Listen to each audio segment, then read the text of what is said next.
And we're back live on, well, we're not live. We're recording this, but live later on. Tonight, October 4th. And you won't see this until next week, so you'll be like, well, I don't know, that was last week. Okay, so this is not a good advertisement. Welcome back to another episode of the Space Tomatoes podcast. I'm one of your hosts, Havok. And I'm LX. Hello. We are alive. Not specifically live, but we're alive. Hello. Yeah. Mostly? Probably. I hope so. Yeah. It's now telling me that our session is being recorded. I'm like, well, yeah, I pressed the record button. Kind of knew that. Then you did a countdown. You don't need to put a pop-up on my screen that says, oh, now you're being recorded. You can dismiss. There's a lot of indicators that show you're being recorded here. Speaking of which, I think I need like a little red light outside of my room. I have one if you want one. Do you really? I do. Just the light bulb. Is that what you have? Nope. The whole thing.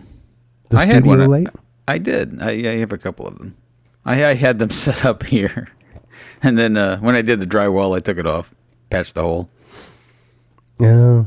I might put one up just so my significant other, my lovely wife, when she, comes, whatever. If she's not aware that we're recording, sometimes she has the tendency to make noise, which I don't blame her. She's just living her life, as we all should. Yeah. But if the red light is on, she was like, yeah, if we had something like that, I would know, and then I'd just be quiet, You need more of a reminder. I mean, I have ideas. I can pitch you some ideas if you want. Like what? Like they get this thing for dog training called an e-collar. You can get her one of those. And then if she starts making noise, just give it a little, You could like set it. You could just give a tone at first, and if that doesn't work, you can progressively increase the severity of the notification. Geofencer. If you move outside of this boundary. I mean, that's just one idea. It's just a reminder, a gentle reminder. Have you ever been shocked by one of those? I have, yes. Yeah, me too. Buddy of mine and I, we got the little, I don't remember, it was a long time ago, and these guys had just come out, like the shock color people with the invisible fence type stuff or whatever it is. And so we're like, all right, well, we want to see if this is actually going to work, and this is going to hurt the dog, right? So you put the collar on. Oh, yeah, that's quite the engaging experience. Yeah. So, I mean, it's not pleasant. We can put it that way. But I mean, it is a tool. I mean, I wouldn't suggest anybody just run out and get one. I mean, and like, it has to be used sparingly and correctly, to properly work that way. So, yeah. And the wives go along with this? Well, Oh, you were talking about dogs. They might put up a little bit of a fight at first, but they'll get used to it. I'm pretty sure that thing would end up around my Johnson at night, going off while I was asleep if I did something like that. I mean, if anything, it'll make a good episode the next week to talk about. It would. Some hilarious comedy and misfortune. Yeah, I mean, maybe set up like a camera on a tripod to get some footage of that as you're implementing your new training regimen. No, I don't think that's a good idea at all. No, I don't. I think, oh my goodness, I would not be in good shape after that. I wouldn't blame her for any reaction to that because, I'm just going to scratch that one off the list. What else you got?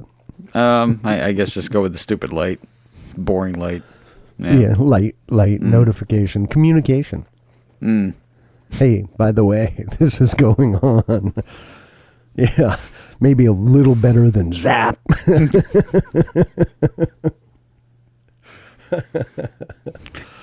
You're just an idea, man. Just tossing it by you. Yeah, I mean, hey, I'm not going to throw it out completely, but I'm going to keep it way back in the storage area. Did you guys have a walk this morning? We did. It was nice. Nice sunrise. Awesome. We've been going, well, I mean, the sun's coming up a little bit later. So we've been still going at the same time, right around 7 a.m. But, it's a little bit darker when we leave. So I bring the little flashlight with me, so we don't get ran over by accident. Yeah, it's fairly dark here at 7 a.m. now. Yeah. Yeah. But we get to watch the trees and all, lots of trees. So, we don't, 7 a.m. I would say that's probably right around dawn for us. You're seeing light, but it's not light. Right. So, I've been waiting I had been letting the chickens up before we leave on our walk, but I just leave them in bed. They're fine. Let them out when we get back. Yeah, I'm sure. They're fine. But, I got to see the sunrise today. It was nice. A little cooler today. A couple degrees cooler than it has been, which was a nice, pleasant change. Oh, yeah, it was great. I mean, it's 50 degrees for us last night. Yeah, that's a little bit chillier than here. It was like 67. When I say it's cooler, like 67. So, yeah. LX is in his puffy coat. Got a parka on. It's in the 60s.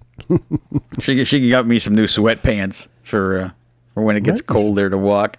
I guess I'm not getting the easy way out when it gets too cold. You're still going to be going. Yeah, I mean, they make some really nice, nowadays, really nice long underwear. And it's not baggy like it used to be, so it's very, it's kind of tight, but, I mean, it works really well. It's super thin. Put that on, and I'm telling you, even in 40 degree, 30 degree weather, it really is a major enhancement to comfort. That's what I need when I come visit you, maybe. I don't know if I'd have any use for it down here. We rarely get that cold, but once in a while. Yeah, definitely. I mean, I have some. If you want to, borrow some of mine, you're more than welcome to. It's a little weird. That's all right. Maybe. Whatever. We're friends. You can wear my tights. And my tutu if you want. Nice. No, I don't have a tutu, but, hey. I know for a fact you do have a set of stitch pajamas, though. I do have a stitched pajama suit thing, but I don't know if I can get into it. It's fairly small. Is it? Okay. I think so. Yeah. Yeah. But hey, I do have that. We should do that. We should all dress up in one of those costume things when we go out to breakfast or something. Yeah, I'm Just good. all show up like that. Oh, come on. Yeah. What's going on over there? Maybe I'll wear a hat or something. A Darth Vader helmet. You know why I do enjoy coming up there? Because I get to wear my wool cap, which I never get to ever wear. But I get to wear it up there, which I enjoy. Yeah. Mm-hmm. Yeah, it gets cooler up here, that's for sure. But, I mean, honestly, the lows that we have aren't that far from your lows. We just have more of them, but not by a lot. That's true. But most of our winters usually in the 50s, during the day. Yours is in the 60s, so it's really not that far off. Enough to make those banana trees melt.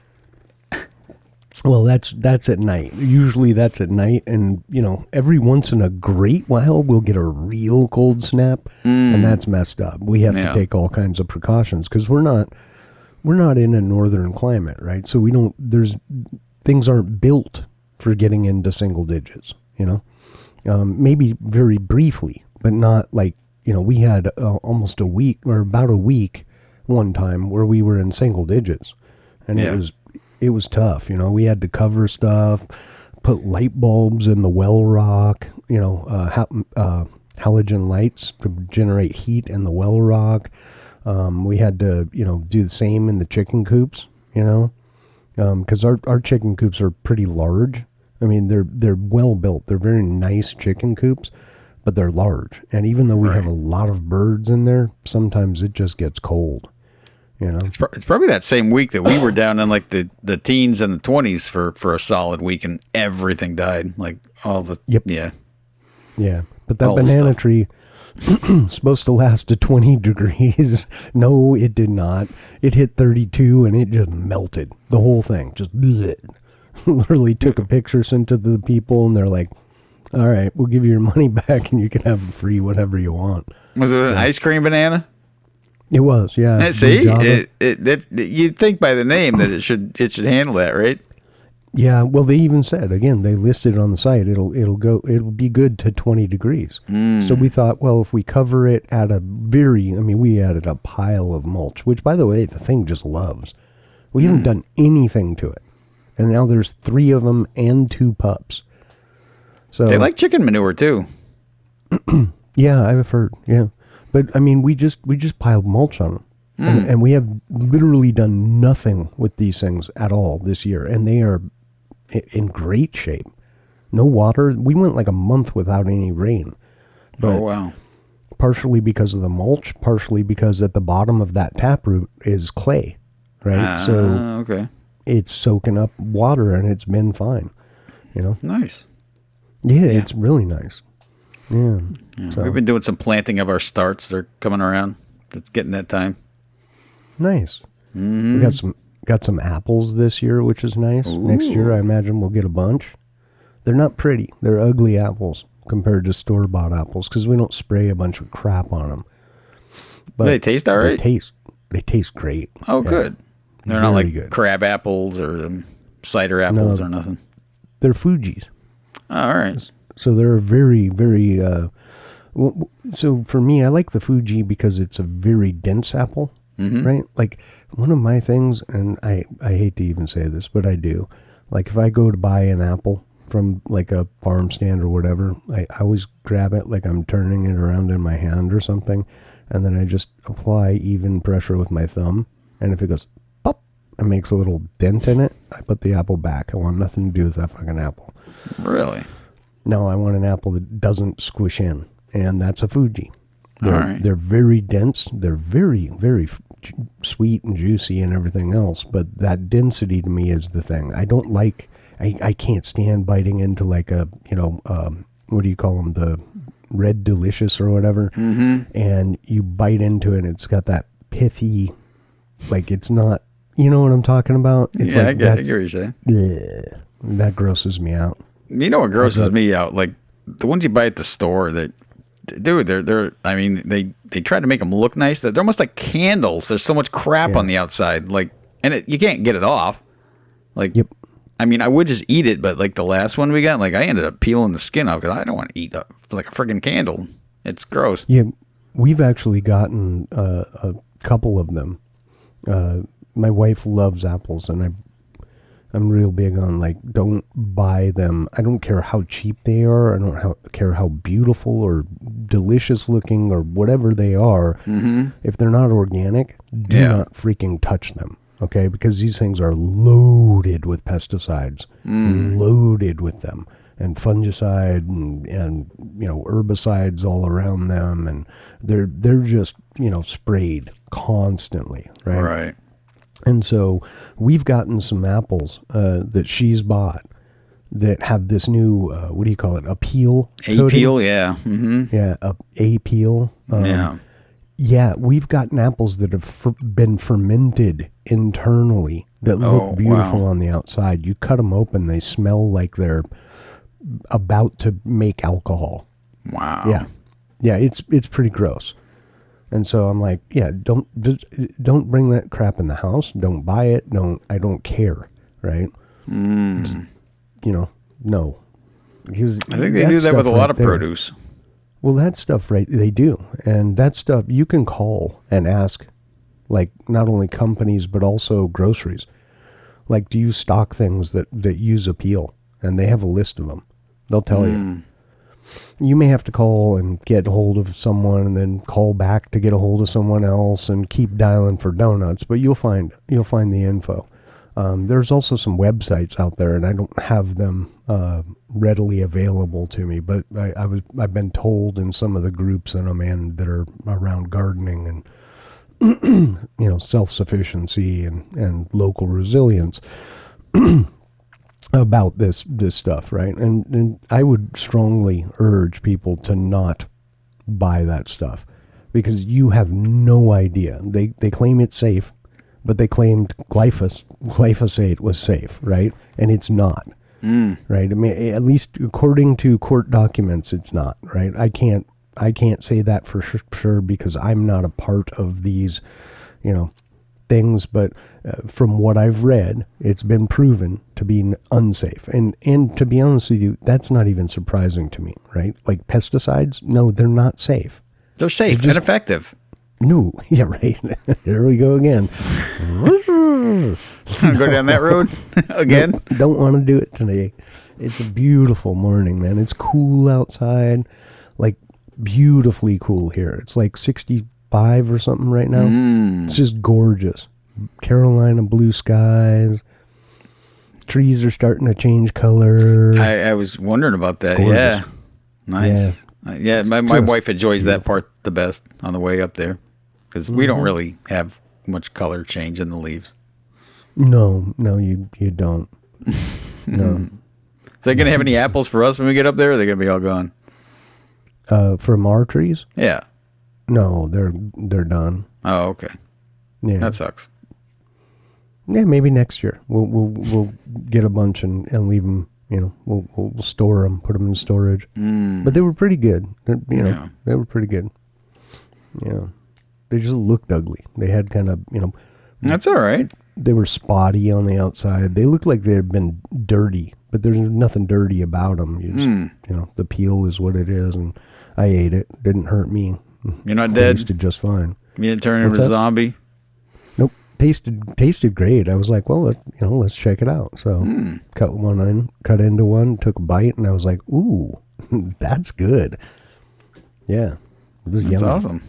So we got those. The pawpaws are growing. The persimmons are growing. The plum trees.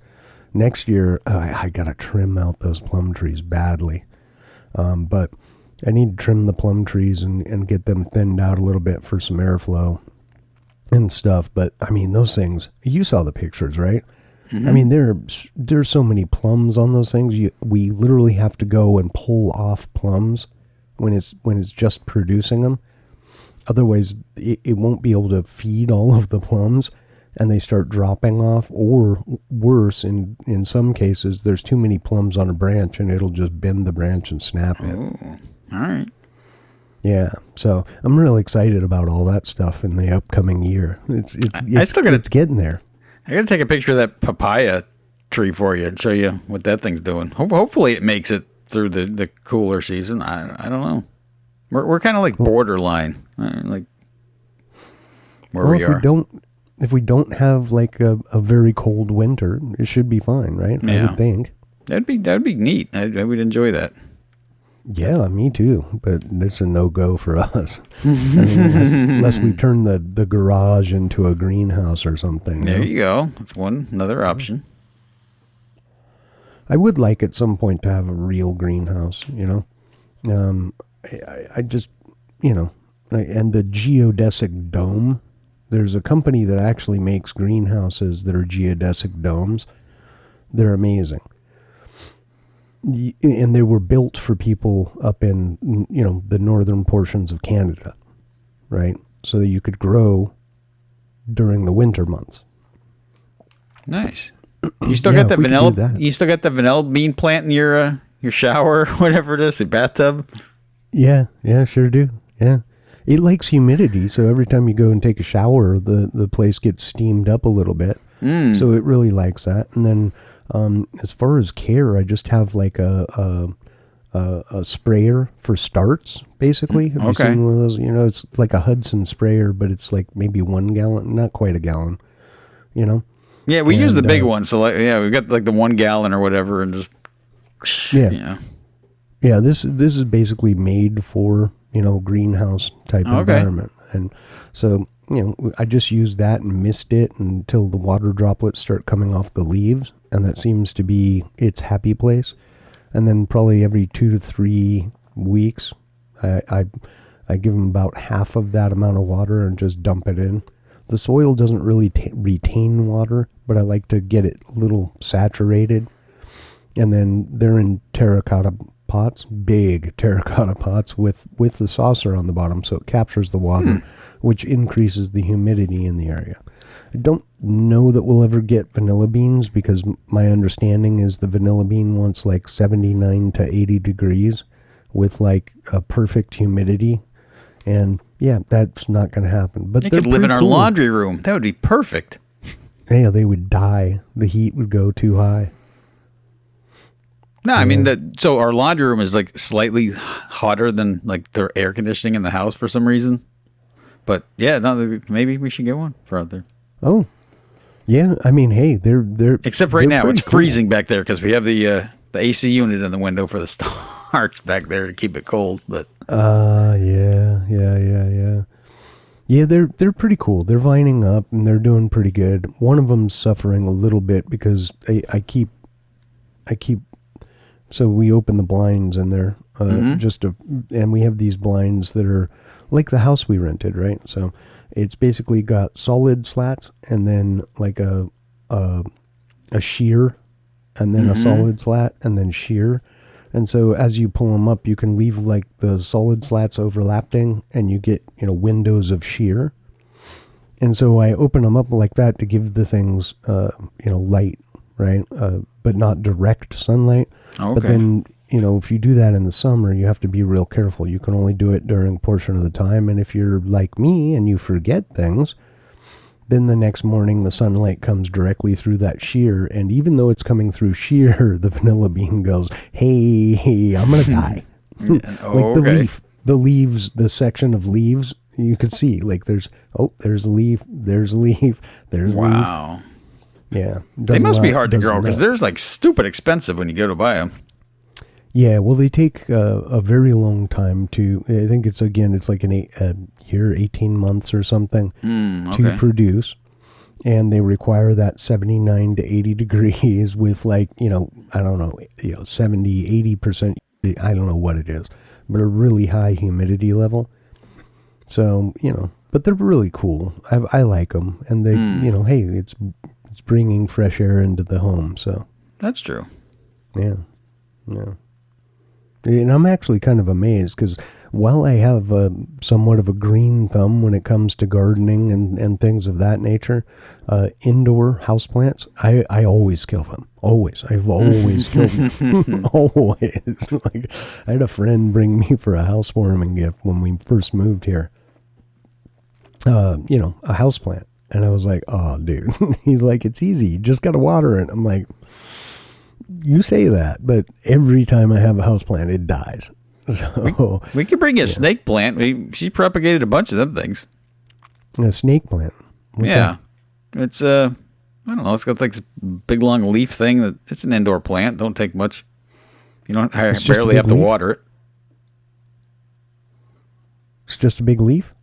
Yeah, I mean they kind of bunch together. They're like long. All right. Kind of like a snake. I was thinking about that. Maybe some spider plants would be cool. Because those are really cool. Because you can just clip one off and propagate the little spider. I can send you a picture of what they are. Okay. Yeah. I mean, hey, if you guys have extra, sure. They clean the air. Is what the thing is with them. They take very minimal maintenance. It's kind of what all plants do. Right? Yeah. Well, I guess these are really good at it, though. Yeah. Okay. Well, hey, because they have big leaves. Yeah, probably. That's probably why. I like big leaves and I cannot lie. You other brothers can't deny. Well, wait. You other plants can't deny it. Wait, no? I don't know. It's the number one hit. I hear it. Yeah, man. You probably might have to pay royalties on that one, though. Nah, because I said big leaves. Oh, okay. It's a parody. Now, parodies aren't free game, right? Yeah, I think so. Okay. Yeah. At least for now. We'll see. Fair use. Fair something. Yeah. It wasn't the same song. I changed it. It was leaves. I don't know what you're talking royalties. about. Everything wants royalties now. Like, so I'm watching this, what do they call it? DRM, Digital Rights Management, right? So they're starting to put that in everything. Like, dude, that's been in everything for decade plus, more than a decade, almost 2 decades. I don't know if it's actually falls under that, but that's what the video was entitled. But anyway, like Like your water filter in the refrigerator on these newer refrigerators has a little microchip in it that senses whether you buy aftermarket water filters or your air purifier. Yeah. You're kidding. No. No, that's a no. I'm gonna have to have, that's a hard pass. Thank you very much. Or in this case, it was an air filter, and they bought an aftermarket air because the brand name one was $174 for the filter, and then the aftermarket ones are like chip. It has a chip, so the aftermarket ones are $70. Except it sent a message to them that says, "Your filter will still work, but you'll no longer receive support, and you can't use the app to go along with it that controls the unit if you use these aftermarket air filters." And this is on a what? A vehicle? No, it looks like a air purifier for a house. Air purifier. And why does everything need a freaking app? Don't know. I mean, it's the same thing they've been doing with printer cartridges, too. Yeah, but why doesn't so I can understand it with a printer cartridge. Because the printer cartridge is going to tell you, hey, the life of your ink is getting low. You might want to think about ordering some stuff, right? Rather than the surprise, I'm halfway through this critical thing I really need to print and I'm out. So let me just get back to that next week when I get my cartridge delivered, or after I get to Staples or whatever, Office Max or Depot or whatever the heck. You know what I mean? So that I can kind of understand, but like an air purifier, turn it on, turn it off. That's it. What are you apping? Are you sitting there checking it? I don't know. Ooh, what's my filter level at? Oh, what's the efficiency of my? Oh, what's the power that's use? what they tell you. Mm-hmm. Who cares? I'm sure the app would be more than happy to order you more filters when it's getting that time too. Yeah, I'm sure too. Yeah. At $175 a piece. Right. Yeah, just give us your credit card info and we'll auto ship every time you need a new one. I mean, we have a nice air purifier too, but it has none of those things. I mean, it does have an app.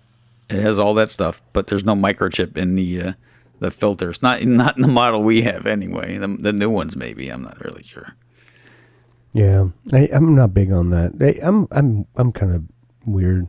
Well, like my truck. Mm-hmm. So you as a mechanic will probably be like, yeah, it's not good, but I don't really care because it works out fine. It's been working out fine for me in every vehicle I've had, with the exception of the one that Bird got. Mm-hmm. I've done this with, right? The one that Bird got was different because it was driven a lot. Mm-hmm. But like my truck, I put on probably 1,200, maybe 1,500 miles a year. Yeah, that's very low. I do an oil change once a year. Yeah. I do as well. It's okay. I get full synthetic, so I'm not worried about breakdown with it sitting and any kind of thing like that. Right. And once a year, and it's usually still pretty darn clean. I could probably extend that, right? Because they say 3 months or 5,000 miles, but at the end of the day, I've never had an issue with that. Yeah. No, we do ours once a year too, because we drive 4,000 miles a year, maybe. Yeah. Something like that. And if you're synthetic, to be honest with you, you've got at least 7,000, right? I mean, the 3 to 5 is for non-synthetic oil. Maybe. I wouldn't go more than 5. I mean, that's my personal preference. But I mean, do whatever you want to do. It's. I hear what you're saying, but I mean, full synthetic, you're likely very, very safe with 7,000. But yeah, I would agree, 5,000. If you're driving your vehicle and you're putting miles on it, you should just do this regularly anyway. Mm-hmm. Just to, if nothing else, you're flushing out any kind of yuck in the system. Yeah, it does accumulate. Like if you don't drive it enough, moisture will build up in there. Sometimes fuel residue can build up in there. Like the injector squirt a little bit extra in there. That'll build up in there, and it does become acidic over time. So even if you don't drive anywhere, it does. I've watched something. I mean, you could probably honestly, if you don't drive it that much, you can probably go a couple of years. But I mean, for the cost of it, it's cheap. Yeah. 40 bucks sorry, if you do it yourself. You do your own oil change, something like that, 40, 50 bucks. Yeah, probably 40. Yeah, probably 50 because you got the oil is pretty expensive now. Yeah, I mean, it depends how much your car takes. I think for 5 quarts, I was just looking like Mobile One. It's $27 for a 5 quart thing. Yeah. Mine takes like 6.4, so I got to buy 2. Yeah, and a filter. Yeah, but then you have extras for next time, so you only have to buy 1. I do. Yeah. See, and I buy my filters in bulk. Yeah, when they're on sale. It's cheaper that way. Yeah, I was thinking about a time a friend of mine was dating a girl, and she she wanted to put oil in her car, so she did. Oh boy! Well, it ceased functioning. It didn't cease functioning, but it wasn't running right. And we were trying to figure out why. And she said, well, I put oil in it because, it was low. It turns out that she filled, like, where you put the oil in and you could see the valves and everything. Like, there was oil above that. Ooh. She just kept pouring oil into it until it was full because she didn't know there's a dipstick. No, it was not good at all.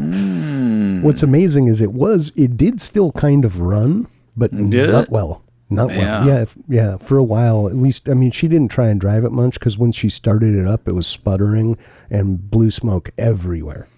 I can imagine. Yeah. And then when I was surprised it didn't hydrolock the thing because liquids don't really compress. No, they don't. When I was working at my very first real job, like working for someone that gave me a paycheck on a weekly basis type of a thing, not like construction type stuff where it was cash primarily. We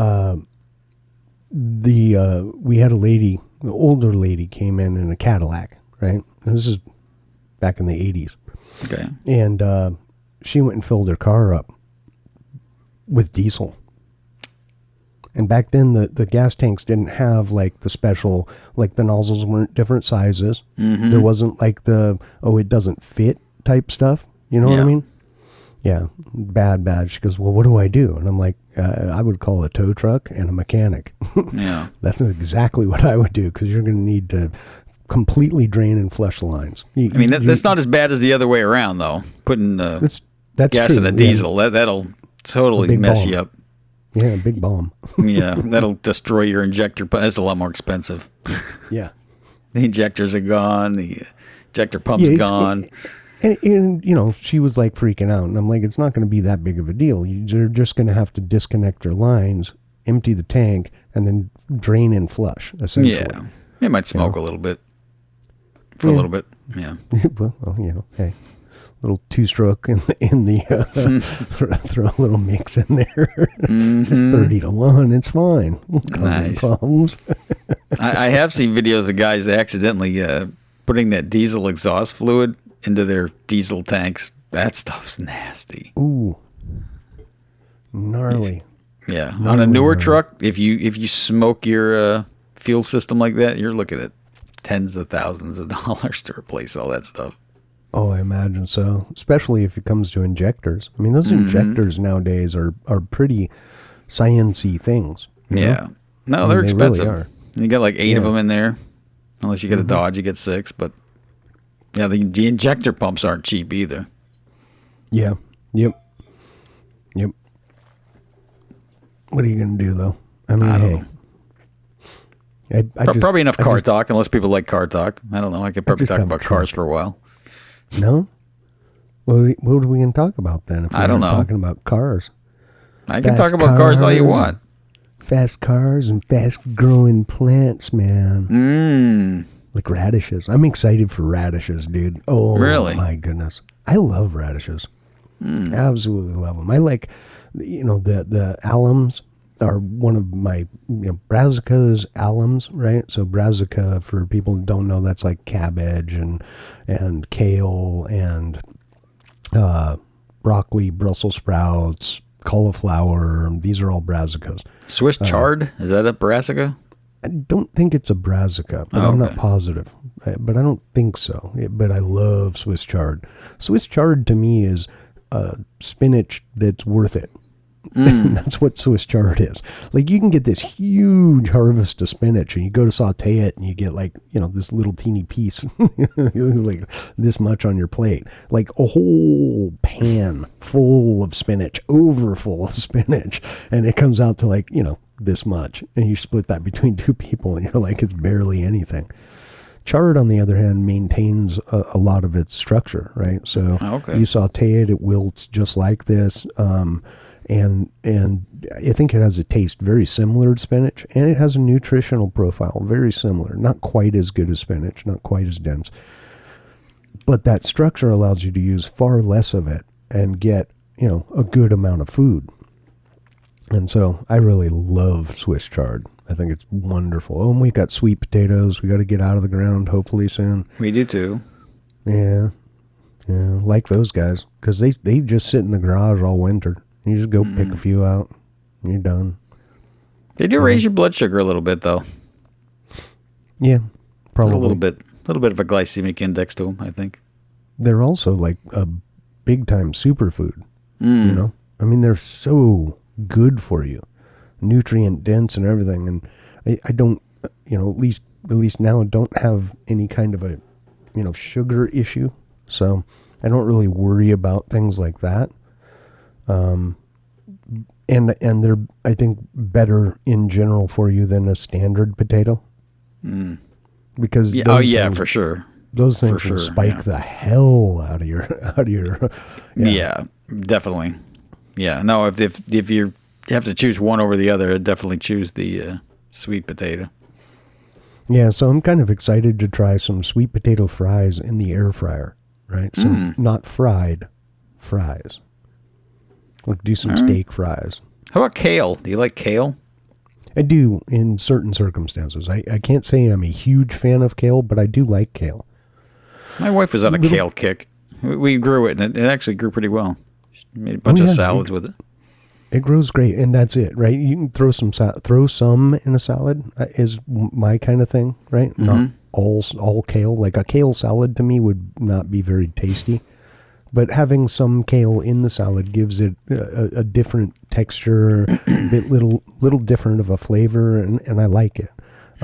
Kale chips are actually really good. We have a big dehydrator, so just kind of spritz them a little water so you can get stuff to stick, and throw some seasoning on there, whatever you want. I might have to try that.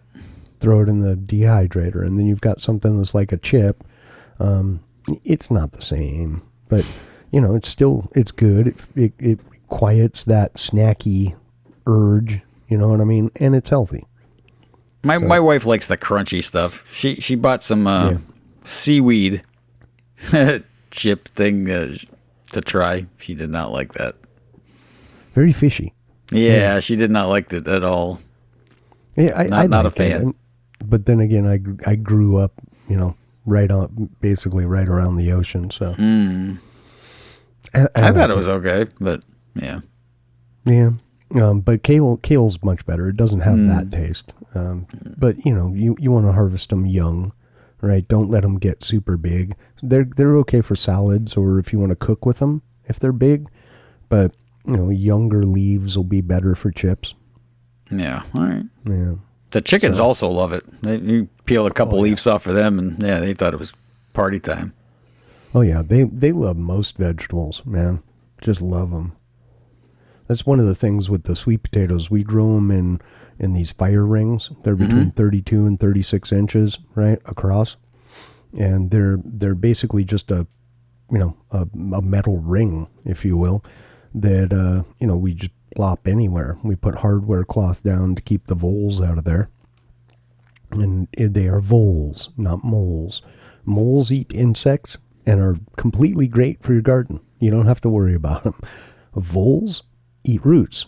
They are not good for your garden at all. All right. So, and they don't care about insects. So, but that keeps the voles out of there, which will chew through a bunch of sweet potato. Then we put, whatever soil and grow our sweet potatoes, and the vines grow up along this fence. And the raised bed garden is like, our yard is kind of long like this, and at the end of it is a gate, right?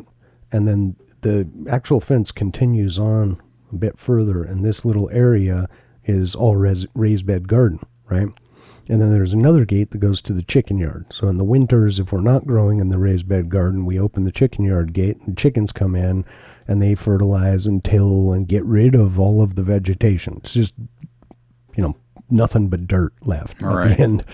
And but the sweet potato vines grow up along that fence between the raised bed garden and the chicken, yard, I'm going to say, because it's a pretty big yard for these chickens. And they love it, man. They'll come up and eat the leaves off of the other side of it, and that kind of helps control a little bit of them. And it's really cool. It's a cool system. Those sweet potatoes sure can grow some vines and leaves. Them things are pretty prolific. Yeah. They are. Yeah, for sure. Yeah. They'll take over the whole garden if we let them, I'm sure. Yeah, and they're in those raised beds. Yep. And that's a perfect place for them. That's why we do them in the little container, things. Because in one of those, I can plant just five slips, and the whole thing will be full of sweet potatoes if we did it right. Yeah. If we, missed watering or we screw up on something, then, we get vines and the chickens get vines, and at the end of the year, they get to go in and clean out the vines. If we're not harvesting potatoes, then they can clean them out. They almost seem sort of like semi-invasive. I think they could probably just take over if you let them. I would once you have them in there, they're kind of in there. They're coming back. Yeah. Yep. Yeah, and if we go and start harvesting and the harvest isn't so great, we'll likely just mulch the top of it. And the next year, the hope is that what's left in there, the roots and any potatoes, will sprout. Maybe not. We'll see. If not, it'll just be extra organic material in the soil that'll break down and create lovely soil. They're almost like those Chadwick tomatoes. I'm thinking, can't get rid of them. They're like, hey, we live here now. Yeah, like we live everywhere now. Like, what is that? Yes, it's a tomato plant. We have tomato plants that just grow everywhere. Like you just be walking along in the field and there's a tomato sprouting. You're like, what? Well, because I kind of have this whole thing, right? Like, and if I walk up on fruit from a plant, right, like tomato or something, and it's no good. It's split badly, or it's got some bug or whatever, right? I'll pull it off and just kind of toss it into the field. Well, okay, they just grow. You didn't do anything. So we do that with everything. We do that with everything, and it's kind of great because the next year, all kinds of volunteer plants just start popping up out of everywhere. And you're like, all right. You don't mess with them. You don't do anything with them. And sometimes they die. Sometimes they live and produce a bunch of fruit. It's just free food. You did nothing. Nothing. I think they get more acclimated to where you're at, too. Like, if you keep going with them. They do. They do. Like the compost tomatoes get better and better, as long as, but we don't take care of them. So if we have like this year where we went like a month with no rain, yeah, okay, we're probably not going to do so well. But we do have we have a grape tomato that came up this year that we haven't touched. We've gotten, for a month we had no rain, and we were harvesting beautiful tomatoes off of this thing. And I'm like, I don't know how, but okay, you're doing it, guy. You keep going. Got a whole bunch for salad last night. There's still a bunch on it we're going to grab for salad tonight. It's pretty awesome. It's free food. It is free food. That's the awesome part about it. It's like you just grew all on your own. I never even looked at you. And then all of a sudden one day I see red and I'm like, hey, let me go look over. Oh, look, there's a bunch of tomatoes. Let's get these. Now you just need like a field full of cows that make more cows. That would be nice. Yeah. We need a little bit more acreage though. I can't. I don't want to have livestock that we must subsidize with hay. You know what I mean? in certain circumstances, you can't avoid that, right? Like middle of winter when everything's dormant, you might have to, right? But it depends seasonally, and it depends on what is growing in your pasture. And for us, what's growing in the pasture is everything, like everything. If you just name a grass, it's there. Name a weed, it's probably there too.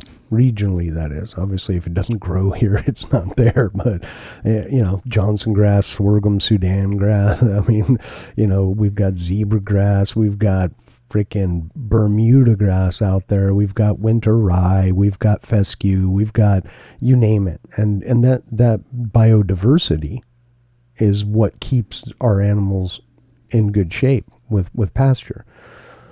But, putting another cow on there would probably take us a little bit over the edge of what we could expect to feed on that pasture space. Now, if we rehab it well and we set it up into quadrants and we rotated them through and everything like that, we could probably make it work, right? But then we're going to have to go out there and do that on a regular basis, and, the horses kind of like the big back pasture a lot because they can run around, and so maybe a little bit more property, and we can do that. I would say about, I'd like to have maybe another 10 acres for cows, cattle. Be all right. And then I also do want a longhorn. I really do.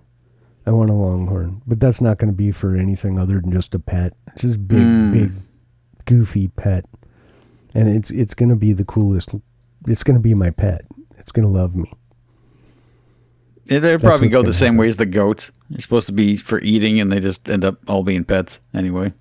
No, we actually, that was early on, and that was mainly because my wife, and she still is, right? I mean, we both are. We're really animal lovers, right?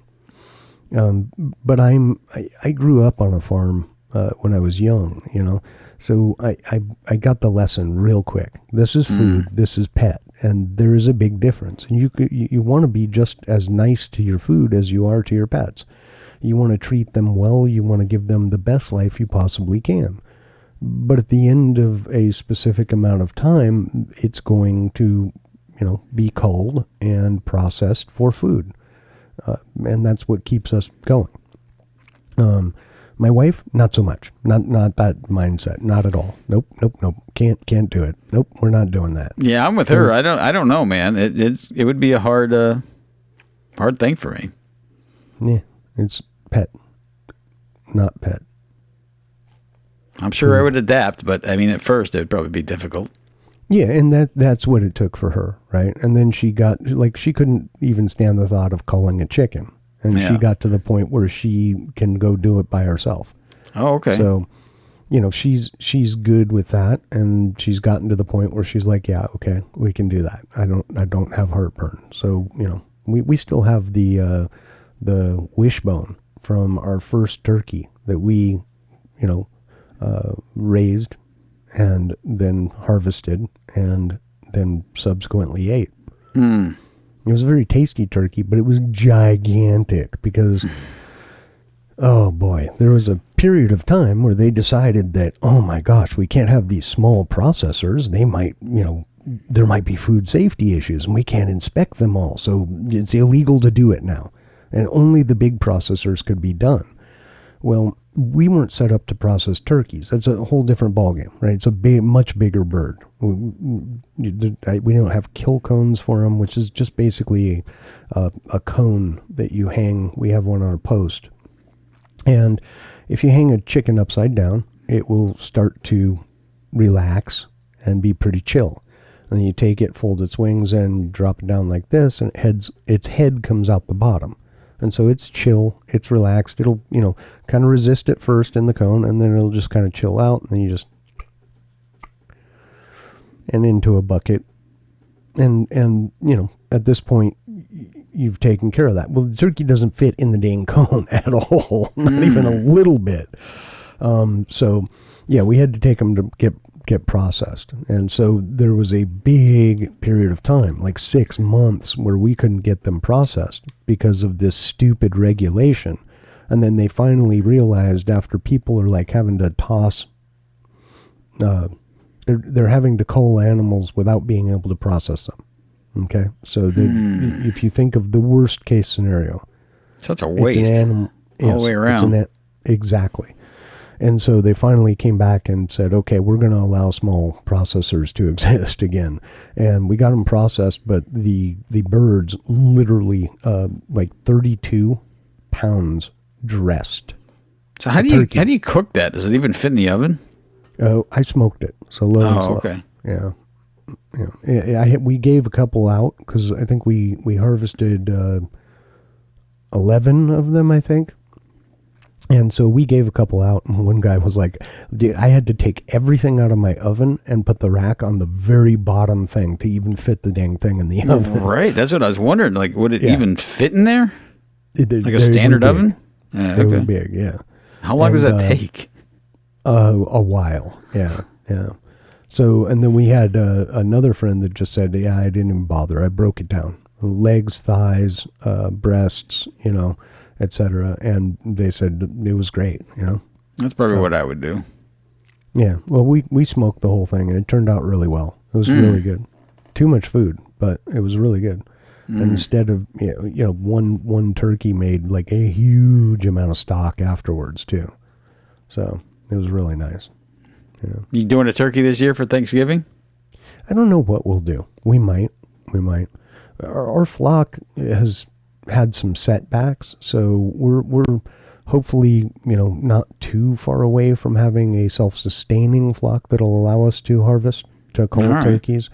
But right now, primary goal is getting to a place where we have enough new hatched turkeys every year to actually do that without needing to provide inputs from outside to keep the flock going.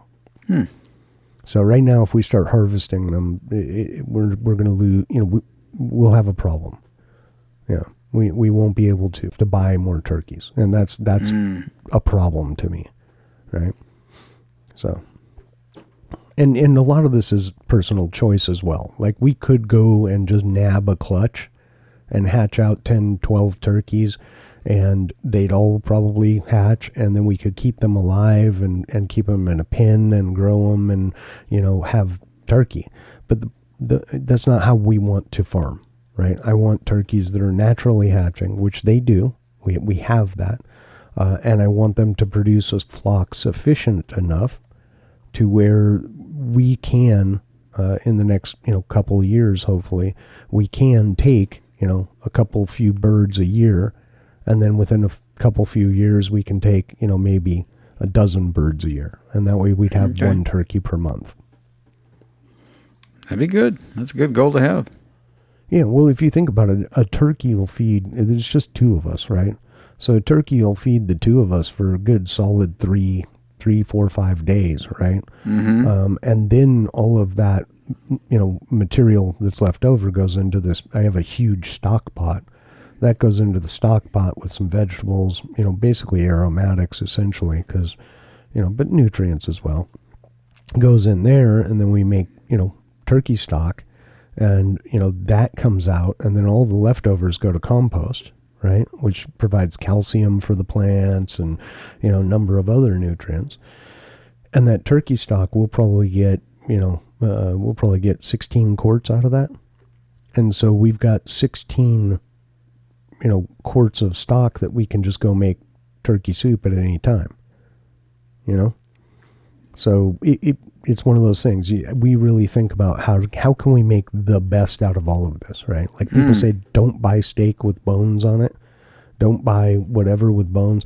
Dude, those bones are golden, right? I know you can go get cheap, frozen, stew bones or whatever, soup bones, but these things have been sitting in a freezer for who knows how long? Years? A decade? Nobody knows, right? I mean, seriously.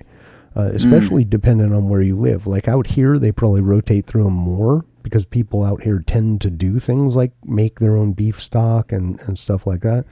But, most people probably don't. right? So they're getting it for their soup or their stew or their, whatever. Yeah. So, we do stuff like that. We'll get primal cuts so that we do include bones. We, and then we save our own bones, and then we make beef stock, Yeah. Make full use of it. It's good stuff. And if you make bone broth, that stuff is powerhouse, right? And I love to make bone broth. Love that stuff. Yeah, my wife makes that as well. It's good. Oh, it's so amazing for you. So many nutrients. It's just a wonderful, wonderful thing. It's got some good fats in it. It's got, minerals. It's got, all sorts of stuff in it that's just wonderful for your body. We actually quite often will use bone broth as opposed to stock for soups.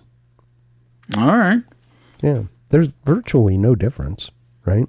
Because the difference is this. Most people will make bone broth, but they won't add any aromatics to it, right? It's just the bone. All right.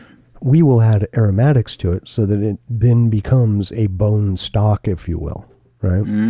Okay. So we'll add some extra meat particles in there, trimmings. We'll add some, onions and carrots and maybe a little bit of celery and some thyme, a little bit of rosemary, some garlic, some onion, and we'll cook it down just like we would regular bone broth. But then it's got all those other things that give it that, that aromatic appeal, right? And then that translates into, I can easily make this be a stock. Nice. It's just a thicker, more fatty, more nutrient-dense stock. Mm-hmm. Yeah. That's a great idea. Yeah, you should try it. I might try it. Give it a go. You won't be disappointed. I'll give you your money back if it doesn't work. Money back guarantee. Oh, you didn't buy anything. But still, money back on the nothing that you spent. This podcast has a money back guarantee. If you don't like it, we'll give you money back. Yeah, absolutely. 100% purchase price. Guaranteed. We'll give you your purchase price plus 200%. Whatever you paid us directly to watch this podcast, we will refund you if you are unhappy. That's right. Oh, man. Just like that other company we were using before this one. Did you get refunded on that? I did. Yep. You did. Got all right. A refund. Yeah, they were actually pretty understanding. Because, okay, that's good. Because I had put in support cases all throughout this. And when I wrote them about it, I explained my journey trying to overcome these issues and all at their direction. And I'm like, not only have I spent, a good amount of money trying to overcome the problems that now I recognize as being your service, not my gear. And so they basically said, yes, we'll start the process of the refund. Here's a refund amount, and we'll keep your account as the free version for I think 90 days, and you can go download anything you want to download, whatever. But you're on free version now, so you're going to be capped and blah blah blah. And I'm like, that's fine. I haven't even logged on since because I download every episode. The files and Yeah, you were telling me you get like almost a terabyte of files at this point. Yeah. 800 and some odd gigs of just content from us so far. And wow. Yeah, at some point this is going to require like a big drive setup, like maybe a 16 terabyte NAS or something, network attached storage. Yeah. Can you put it on like floppies? Floppies. Dude, I can't even imagine. That would be like weeks of doing that for just one of these things. Seriously. What do those things hold? Those little the little square ones, the hard ones. The 3.5 inch. I don't recall. I want to say they're 1.5. Yeah, they're 1.544 megabytes. Wow. Yeah. So I remember back in the day, I was taking some pictures and like I got this new camera and then like I fit like 10 pictures on one of them things. I'm like, that's it? That's all it's going to fit on there? Yep. That's kind of crazy. Yeah. You'd be far better off going to zip drives Do you remember those things? Zip drives? I remember. They had like, dude, it was bigger than an SD card. I don't even know what it was, but yeah, it took like several different formats. It had like a little reader thing that I don't know. Yeah, had a few different slots on it. Yeah, I'll probably just get like a 16 terabyte NAS that has, a mirrored disk or something, or maybe I'll go with something with a RAID level protection that has multiple, like 4 disks. All that stuff is like, I have no idea what you're talking about. So mirrored disks essentially is just literally you have 2 hard drives, you mirror them. Every time you write a file, it writes to both. So everything's copied on both disks. And the idea is you lose one disk and you've still got your whole copy of data, right? RAID is, it's an initialism or acronym, whatever you want to call it. It stands for Redundant Array of Independent Disks. And so in that case, you really want 4, but 3 would suffice, but I would go 4. But basically what you're doing is you're taking your disks that you're writing to, it doesn't concatenate really, but it kind of does. It makes it so that in a 4-drive situation, 3 of those would be written to, and then one of them gets parity. So actually parity striped across all of them. Sorry, not one of them. So, but you lose a whole drive's worth of space, right? But that's due to parity being striped. And so if you lose a disk, it can rebuild that disk from the parity across all of the other drives. So you can go back to a fully redundant state. Yeah. I don't know. I mean, at some point, is it worth it to keep all that stuff? Like, I know a few months ago, my mother handed me some paperwork, and I'm like, what is this? She's like, I was cleaning out some stuff, and I found this. I'm like, what is it? It's like my tax return she helped me from, like, the early 90s from my very first job. And I'm like, what do I need this stuff for? A tax return from, like, 1993. Shred that. I'm like, I don't need that. Whatever. Yeah. I think, I would like to keep it, because it's our content and it would be nice to have it. I'm not going to go to extraordinary lengths, but, it would be nice to have it. Yeah. What is the biggest size of one of those zip, or, is that what they call it? Zip drive, or the little like USB thumb drives, or one of them things? Yeah, what's the biggest one of them things they make now? I'm not entirely positive. I know they were talking for a while about terabyte size. So I imagine they probably have terabyte size, but the problem is that they're slow. They're very slow. Oh, all right. Yeah. What's the next size up from terabyte? What Petabyte. What are we going to have in 10 years? We have what petabytes. Is it? Petabytes. That's the next step up? From terabyte, yeah.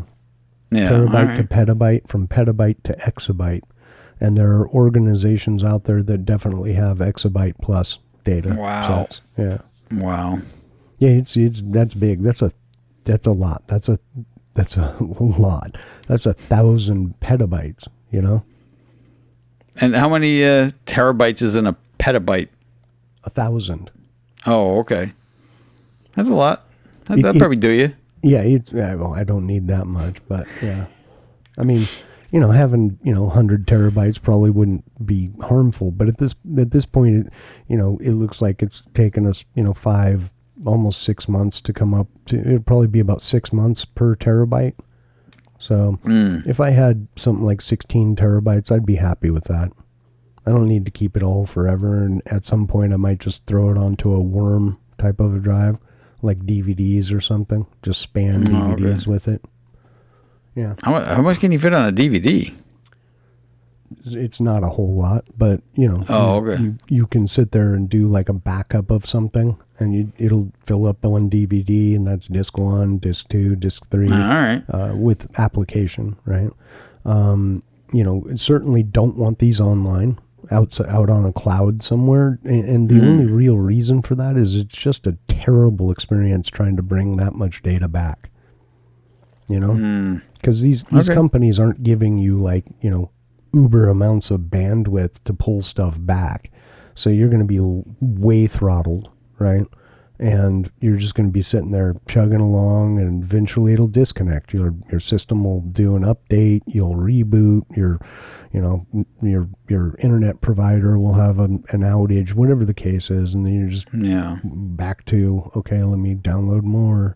And I remember trying to do this with just images, right, that I was storing on an online service, and trying to get them all back was ridiculous. And then my last system, I built with a Asus motherboard, and as part of their whole package, they actually had like a cloud service that you could utilize. Well, they ended up dropping that, and they gave me 30 or 60 days to go get all my stuff out of their cloud. I couldn't. So they're like, well, we realize some people are having some challenges, so for this much cash, we'll actually put it on media and then ship it to you. And I'm like, I should have just done that in the first place. Yeah. So I see. I'm a big fan of having my stuff in my hands on my system. Yeah. I don't care about OneDrive. I don't care about all that stuff. I don't want it. Nope. So how big is like a modern day A rated, like a video game that they release? Because a lot of those are just digital downloads now, right? I mean, you can get the physical media, but how long does it take to download one of them things? Downloading it really isn't that bad. Okay. They provide a fairly decent amount of bandwidth, but yeah, they're like 100, 200 gigs. Yeah. Oh, are they that big? All right. The newer ones, yeah. Wow. Yeah. That's crazy. It's big stuff. There's a lot going on in there. All the physics that goes into it, and the wireframe, the shading, the textures, the lighting, all of that stuff just consumes a lot of data for it, right? So yeah, big stuff. Really fun though. Do you actually own it if you just download it though? Well, that's questionable at this point, right? And there's a huge community up in arms, and they're pissed, and rightfully so, right? Because companies are saying, well, you don't own it, you just own the digital rights to use it, right? And they're like, well, no, I purchased the game, and they're like, nah, you purchased the digital rights to use it. And then people are like, well, all right, I'm just going to go get these free copies over here. And they're like, that's piracy. And they're like, if buying it doesn't mean I own it, then using it doesn't mean I'm pirating it. And I'm like, that's a bad argument, but I see where you're going, right? If buying it means, no, and so a lot of them are coming up with like subscriptions, like you pay a sub and then you get access to the titles, but every month you have to pay money. So yeah, I'm not a big fan of any of this stuff. I miss the days of just getting media that had a game on it, and I'd be okay if that was a thumb drive right now. Here's your thumb drive, and boom, you plug it into your system, and you're good to go. I don't like the subscription model for everything. There are areas where that works, like service providers, like your internet. Okay, that works. It's a model that I can get along with, right? You're not buying this. You are literally, renting that bandwidth. You're renting that connection. You're renting all of the infrastructure in between, right? But when it comes to like a movie or a game, a vehicle, right? Subscription? Are you freaking kidding me? Come on. You want to use those heated seats that your car came with? Dude, pay a subscription every month. I would just be very unhappy. I would go find someone with a bulldozer and just crush the freaking car and drop it back off at the dealership. I mean, what is the rationale? Like, I guess they figure if you can afford a brand new car, you can afford to pay the monthly fee on the heated seats. Yeah, I don't know. It just blows my mind. I don't know. I would just be like, well, if I'm not able to use them, then I want the car without them. Yeah. Well, we don't sell it without them. All right, well then, bye. I'm going somewhere else. People need to, you don't need to, you do whatever you want, but the only thing that's going to get us away from this kind of crap is if enough people start not buying into it. But they won't. People are addicted to ease of use and comfort and, silliness. Literally. I think people are addicted to just buying crap. I don't know. You control your fridge with a freaking app and it's Wi-Fi connected. Why? At what point did this become acceptable? Like someone at some point went, "Ooh, that's a really cool idea, and we could put a TV screen on it too." Like, are you literally standing in front of your refrigerator watching TV while you're snacking or something? Like, get a life. Yeah, I'm sorry. I don't understand it myself. I don't know. Yeah, my freaking stove has Wi-Fi and Bluetooth. I'm like, really? Come on now. What the hell, dude? I don't want it. I have no use for it. I don't want it. But it's getting hard to even get the stuff without it. Mm-hmm. Yeah. Yeah, and it's like we've talked about with vehicles, right? I mean, my truck's probably kind of right on the cusp of that stuff, right? Yeah. 09. So, I don't know that I would buy a vehicle newer than 2010 at this point. Yeah. Just because. I'm on that fence myself. I don't want all that stuff. Like you said, what, that gigantic screen that controls everything, what do you just not have control of your vehicle after that? Like, I'd like to use my AC, but this screen is borked and, so too bad. So sad. Dude, talking about AC. Oh, these new car systems. Holy cow. Especially in the hybrids. Oh, yeah? Yeah. So, like, you get like a Prius, right? You think it's, No, I don't have a Prius, but okay. I mean, but, it's like it's not a super expensive high-end car, but, like, the AC system on that thing, if it goes kaput on you, dude, you're looking at, like, $8,000. Oh, no way. Because it's not just like a compressor and, an evaporator and a condenser. Dude, they have heat exchangers and their heat pump systems. And why? The parts are very, very expensive. Yes. Why though? Oh, I guess this is probably all part of the green stuff, right? Well, they get electric driven compressors. They're not belt driven. And then, if a technician uses the wrong oil in it, even it'll short it out, and then it's done. And you're looking at like $6,000 to $8,000. You're kidding me. Nope. Yeah, the more I look into the whole electric vehicles are in the right circumstance for the right thing for the right person in the right place with limited use case. Great. I think they're great, right? I mean, if you're a commuter, you go to work, you come home, it's all within your range. You just kind of stay in the same area and everything. And you've got, a solar setup and you plug your vehicle in. You're not paying for any of this. Then that's great, right? And I hear the battery life on them now is pretty lengthy and stuff like that.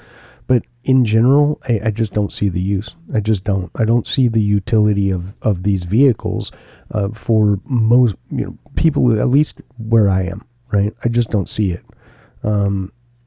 And maybe that's me, I people try and convince me all the time. And then I'm like, yeah, what about when I want to go see my buddy in Florida? Right. I tell you what, I'll take my truck and I guarantee you I'll be there way faster than you. Way faster. There's just absolutely no possible way you're going to get there faster than me. And there are other concerns that these owners don't really seem to kind of want to talk about for some reason. They electricity is not free. Yeah, it does. There is a charge involved with that. It's actually fairly low cost if it's set up right and you have the charger at home and everything else. It's actually fairly low cost. It's lower cost than it is for gasoline, the cost of fuel. So you can do that. But again, what I was saying is if you have a home solar system and battery and all that stuff, and you're using that to charge your vehicle and you do it at night, you get home, you plug it in, the battery feeds your vehicle, morning sun comes up, during the day you're storing power, and you're essentially getting this like this, and you live in, a suburban, urban type environment. and this is your, I'm going to work and back, I'm going to the grocery store, I'm going shopping, but I'm, not taking a trip, a 9-hour drive. I think that's a reasonable reason for them, I guess. Mm-hmm. I do like the hybrids though. Like the Prius, I think I think it's a great feat of engineering, and you've got a car that's not super expensive. It does take fuel, so you're not going to have that same issue where I got to stop for an hour. For what? I got to fill up. Well, an hour? Well, yeah, an hour. You know what I mean? So they've got the engine, and you've also got the ability to increase gas mileage during, city travel, etc., using the hybrid portion of that, right? Regenerative braking. You've got a lot of these cool things in this little, fairly inexpensive commuter car is what I would call it. Mm-hmm. I think that's a great idea. Toyota hybrids are pretty good from what I've seen. I've never owned one, but from everything I've seen, they're pretty decent, and the battery life seems to be fairly long. Before you have to get into it, like 10, 15 years before you have to worry about starting to replace cells. Yeah, I had a buddy that had a Prius, and it was great. I mean, he was getting, a ridiculously good mileage. You know what I mean? And there's no charging, right? You don't have to plug it in. Right. So. Because we rented a van last year. It was a Chrysler Pacifica van. Mm-hmm. Well, the van wasn't horrible. It was a hybrid. But it was only a hybrid if you plug it in. Like, it didn't generate any of it driving. So, like, so it was kind of useless. Plug it in and charge up the batteries to be able to use the batteries for your hybrid solution. If you wanted to do that. And then, the range on it was like 115 miles. Like, what good is that? Those are meant to... So, the worst gas mileage you're ever going to get is city driving. Period. Stop, start, stop, start, stop, start, stop, start. Just terrible mileage. Those are meant to offer someone like the soccer mom, etc. Forgive me, soccer moms and Karens. Don't forget the Karens. Got it. Peace out to the Karens. But, it's meant for people like that, right? And it doesn't have to be a mom. It can be a soccer dad too, right? I mean, I guess. But, it's meant for that type of a scenario where you can plug it in and then all that driving happens on electricity in a hybrid fashion. And you plug it in, but then when you need to go on a trip, it's just gas, right? You get a Prius on the freeway, it's not using the electric at all. None. Unless you come to a stop, right? And then it'll use electric for a little bit as you start up, etc. And then the motor will kick in, Mm-hmm. Yeah. Yeah, I mean, the worst thing on that van is we thought we were going to get like the stow and go seats because you go on Chrysler site and they all have stow and go seats except the hybrid because underneath that is the battery. So like the seats don't even fold up and, they had no room to put our crap. So it had 3 rows of seats that, we really didn't need. Yeah, don't get the hybrid next time. And just... we didn't have a choice. It's like whatever they give you. When you get to your house with it, so go to the place, come back to your house, pull all the seats out, and then come. Yeah, I don't got room for that crap. We're getting a SUV this time. You have room. You cleaned out your garage, kind of. I'm working on it. A little bit. A little bit at a time. Well, it was, from the first time I saw it to the second time, it was less densely populated. Yeah, no, I got to get rid of a bunch of junk. Yeah. It's going well. Getting there. Get rid of some big items. You got rid of a welder. Better. I did get rid of a welder. I found some sucker to take that thing. Sucker. Yeah. Then you're going to show me. I believe it's been almost a year and you haven't even used it. Because I'm waiting for you to come up and show me. That was the deal. You said you were going to show me how to use it while you were up here. All right. Yeah. So next month, man. I'm going to be a welder. You're going to teach me how to. I'm going to go get a job as a welder right after that. And you're like, oh yeah, like LX taught me for like an hour, so I'm totally some kind of component critical. Job, yeah, like structural stuff, yeah. Absolutely, I'm in, dude. LX taught me for an hour. I'm an expert. I'm a professional. Nice. Mm-hmm. Professional. Anyway, what do you got planned for the rest of the day? Anything good? Some chores around the farm? We're running around all over the place today. Ooh, Costco day? Today will be Costco day. We've got to go down, pick up a slab of wood with some metal attached to it, which you'll get to see when you come up. I think you'll like it. As well as, what else did we have? Oh, we've got to go to the pool store. I've got to get muriatic acid to clean the salt cell, get the salt blank in place for the winter, and need some salt to put in the pool. And keep the salt level up so when we crank it on and in the spring it's got salt in there, and we should be good. What else? There was something else we were going to do. We're going all over the place. Like, for us to go to real, like where real civilization is, I guess. We have to hitch up the wagon and go into town. Right? It's an hour drive. We've got small town around us. Like, I mean, Monroe's not small, but it's certainly not a big place, right? There's a lot that isn't there, So we're going to be running around most of the day, and then later on this evening we're going to be on live. Looks like we're just going to have to do it on the YouTubes, because I can't right now. We could do it on X and Telegram, but YouTube still hasn't gone, okay, you're connected. So by the time they see this, it'll have happened already. So if you missed our live stream, maybe we'll have another one in the future. Yeah. If you were on our live stream, thanks for showing up. Right? Hope you won something. Exactly. Yeah. Yep. So we'll have live stream this evening. This is Saturday, October 4th. We will have the live stream at 5:30 p.m. When you see this, it'll be at least next Friday, and you will be hearing about the live stream we had last week. But don't fear.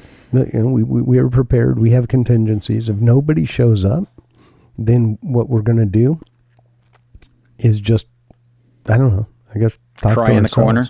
No, we'll just talk to ourselves for a while, and then we'll reschedule one and probably try and promote it a little bit harder.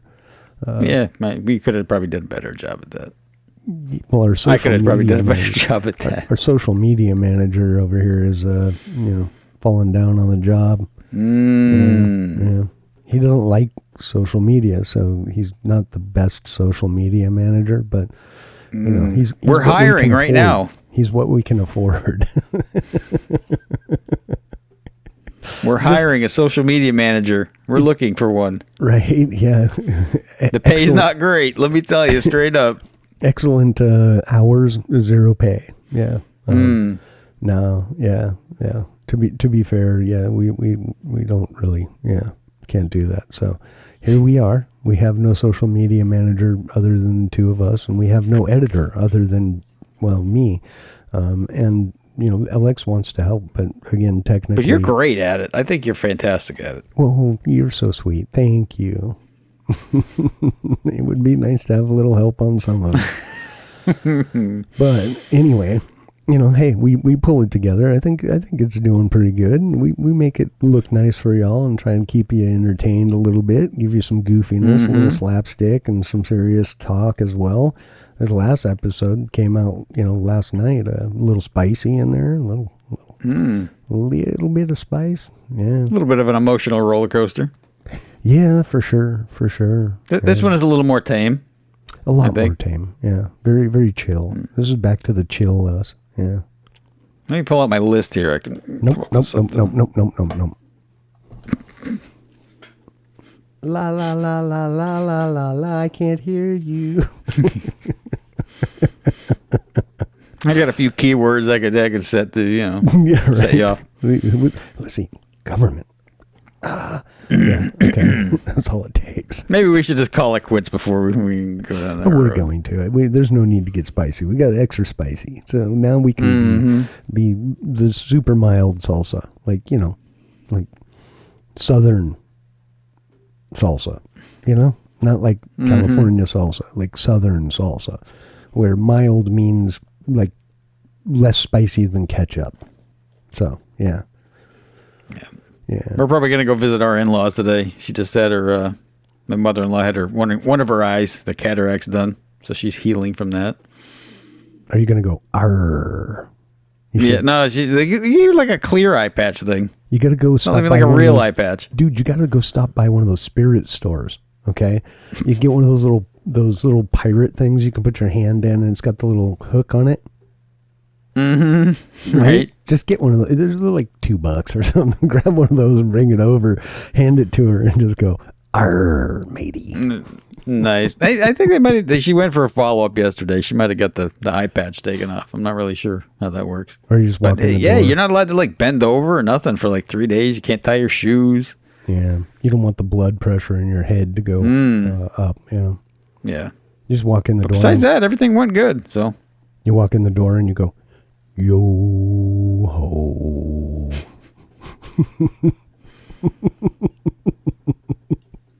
terrible. No, I mean, come on, I would.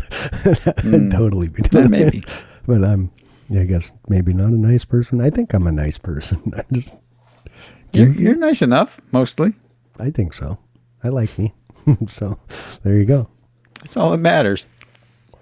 My wife sticks around, so I've got everything I need. I like myself. My wife seems to like me well enough to stick around, so I'm good. Good. That makes me a nice person. Absolutely. She might have a contingency plan. I don't know. Well, yeah. Wow, hadn't really thought of that. Could be. You might very well be right on that one. I don't know. I mean, it would make sense. She's definitely way out of my league. I aimed up and it worked, and here I am. So hey, nice, excellent. That's the best way to do it. You just shoot your shot. Give it a shot. Worst case, it's a no. Hey, well, all right, move on. It's one of my favorite sayings. Like, what's the worst thing that can happen, right? Yeah. In those cases, there's nothing bad that's going to happen. I mean, you might get your feel hurt for a moment if but it's up to you if you want to just internalize that and take it in. This is not, it's not, It's like, I always like to, like guilt is a big one, right? Guilt is a choice, If I gave you a big old sandwich of guilt, you could set it down. You don't have to eat it. But if you want to, you can sit there and just cherish that, really relish it and take your time with it and hold on to it and pack it away for later and have a little bit later and pull it out whenever you want to, take a little bite. You don't have to. So I choose not to. It's too early to start thinking that deep today. Maybe later. All right. Well, maybe on the live stream we can get in some of that hooey or whatever. I don't know. Maybe we can guilt the people into watching. Right. Well, we're going to be a week late. Well, we should have tried this last week, right? Oh. Whoops. So if you guys didn't watch this one and you missed it, you should feel guilty and you should feel horrible about yourself. Yes. And make sure you don't miss the next one. Right. You just have to get back into it. Commit. Work harder. I don't know. Yeah. Well, hey, hey, it's a wonderful day out, man. I'm excited. We're going to go run around. We're going to go pick up some stuff. We're going to get some staples at Costco. Not actual staples, like the staples of foodstuffs, basically. Yeah, household items. And then... but not staples. No, I don't need any staples. I got boxes of staples. Yeah. All right. Yeah. Like 4 staple guns, Yeah. I have laughing I got plenty staple too. guns. I never use it. Oh, really? Yeah, I have the laughing ones. Been a while. What I'm talking about? The what ones? What's it called? Laughing. Oh, What yeah. I'm talking about? Okay. Like the outside. So it's basically a hammer staple gun. It's really Gotcha. nice if you have to use it on like if you're stapling like fence to a gate or something like that. It's just bang, bang, bang, bang, bang, as opposed to that. Yeah, I've never had one of those. They're nice, but only for specific applications. If you're trying to finely staple like screen, maybe not. I mean, if you're good at it, it's perfect. But if you're not, then you kind of want to stretch your screen and pull, do it right. But yeah, Maybe we should go to Costco. I'm thinking, it's a little trip. Costco's Maybe worth awesome. Yeah. You seem to really like it. I do, just because it's bulk. It's a little bit cheaper. You know, like we buy primal cuts of meat if we're doing something like that, and we can cut it up ourselves and put it in our own freezer bags and put it in the freezer.